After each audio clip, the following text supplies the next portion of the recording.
سے قبل 1000 BC میں یہ تعمیر ہوا ہے ہیکل جس کو کہتے تھے وہ، اور وہ آج کل جیسے ٹیمپل کہتے ہیں، ٹیمپل آف سولومن، یعنی ہیکل سلیمانی یا معبد سلیمانی، ہم اسے مسجد اقصیٰ کہیں گے، دور کی مسجد۔ اس کے بعد وہ یہ ہے کہ تقریباً 600 قبل مسیح میں 587 ایگزیکٹلی اس میں اس کو گرا دیا گیا نیبوکڈنیزر نے۔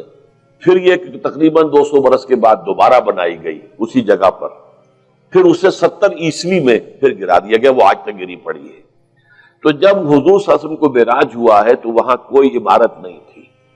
البتہ یہ کہ معلوم ہوتا ہے کہ ایک گرجا وہاں پر بنا دیا گیا تھا، اس لیے کہ یہ جب ہیڈریان نے اس کو آباد کیا دوبارہ سن 70 میں تو تباہ و برباد کر دیا تھا ٹائٹس رومی نے سن 70 عیسوی میں، حضرت عیسیٰ علیہ السلام کے رفع سماوی کے 40 برس کے بعد تو اس نے گرا دیا اور پورا شہر ویران کر دیا۔ لیکن پھر 60-70 برس کے بعد وہ ایمپرر تھا ہیڈریان رومن ایمپرر، اس نے دوبارہ آباد کیا، اور دوبارہ آباد کیا تو اس کا نام ایلیا رکھا، اب یروشلم نہیں رہا۔ اور پھر یہ کہ جب سن 300 عیسوی میں جو ایمپرر کانسٹنٹائن تھا قسطنطین، وہ جب عیسائی ہو گیا تو اب یہ پوری مملکت عیسائی ہو گئی، تو پھر وہاں ایک گرجا تعمیر کر دیا گیا۔ اس گرجا میں حضرت عمر گئے تھے، جب انہوں نے ہینڈ اوور کیا ہے حضرت عمر کو وہاں کے عیسائیوں نے، تو جب حضرت عمر اس گرجا کے اندر ہی ابھی تھے، دیکھ رہے تھے جگہ، تو نماز ظہر کا وقت ہو گیا، تو حضرت عمر نے فرمایا کہ میرا نماز کا وقت ہے، تو انہوں نے کہا وہاں کے عیسائیوں نے کہ آپ یہی پڑھ لیجیے، آپ نے فرمایا نہیں، اگر میں یہاں پڑھوں گا تو اسے پھر مسلمان مسجد بنا لیں گے۔ تو باپ باہر گئے اور اس قبۃ الصخرہ کے اوپر جا کے نماز پڑھی آپ نے۔ یہ جو اس وقت جو دوم نظر آتا ہے یہ ہے وہ چٹان، اور یہ بڑی اس کے اوپر گردہ وردہ پڑا ہوا تھا، کچرا وچرا تھا، اسے صاف کیا اور اس پر آپ نے نماز پڑھی،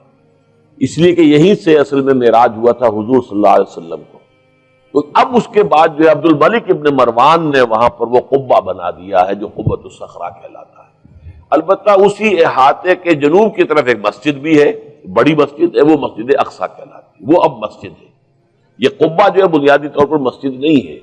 یہ تو یوں سمجھیے کہ جیسے کوئی ہمارے ہاں مقبرہ ہوتا ہے، درمیان میں قبر ہے، اس کے اوپر بڑا سا گنبد بنا دیا ہے، چاروں طرف جو ہے زائرین کے لیے جگہ ہے، ایسے ہی یہ وہ چٹان ہے۔ کہتے ہیں یہ چٹان جنت سے آئی تھی، جیسے کہ حجر اسود جو ہے جس کے بارے میں روایت ہے کہ جنت سے آیا ہوا ہے پتھر، اس طرح یہ چٹان بھی جنت کی ہے۔ بہرحال یہ بہت بڑی ایک چٹان تھی، بڑا پہاڑ کی مانند تھا یہ، جس کے اوپر کے پھر ہیکل بنایا تھا حضرت سلیمان نے۔ اب ہوتے ہوتے وہ چھوٹا رہ گیا ہے، جیسے کہ اب کوہ صفا کوہ مروہ کیا رہ گئے، کچھ بھی نہیں ہے، ان کا نشان ہے صرف کہ ہاں یہاں کبھی ایک پہاڑی ہوتی ہوگی جس کے کچھ پتھر جو ہیں وہ نظر آ رہے ہیں۔ اسی طرح سے وہ ایک چٹان ہے، اگرچہ بہت بڑی ہے کوہ صفا اور مروہ کے مقابلے میں، تو اس کے گرد ایک پلیٹ فارم سا بنا دیا گیا ہے اور اس کے اوپر یہ قبہ ہے۔ تو یہ ہے اصل میں جو کہ حرم شریف کہلاتا ہے اس وقت، اور سارا جھگڑا جو ہے یہود کا اور مسلمانوں کا وہ اس پر ہے۔ ورنہ یہودی براک جو ہے، جو یہودی وزیر اعظم ہے اس وقت، اس نے یہ آفر تو کر لی تھی کہ ٹھیک ہے مسجد اقصیٰ موجود رہے اور اس کے اوپر جو ہے کنٹرول بھی فلسطینی مسلمانوں کا رہے،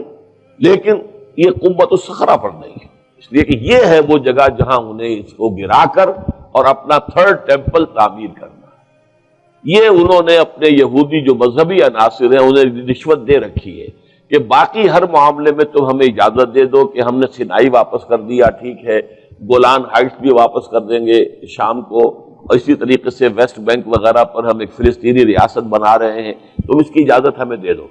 لیکن ہم یہ جہاں تک یروشلم کے بارے میں ان کا کہنا تھا کہ یہ ہمارا جوائنٹ ایک ہی متحدہ دارالخلافہ رہے گا، عربوں کا کوئی تعلق اس سے نہیں ہوگا، یہ پورا کا پورا ہمارے پاس رہے گا، اور پھر یہ کہ یہاں پر ہم وہ بنائیں گے اپنا ہیکل۔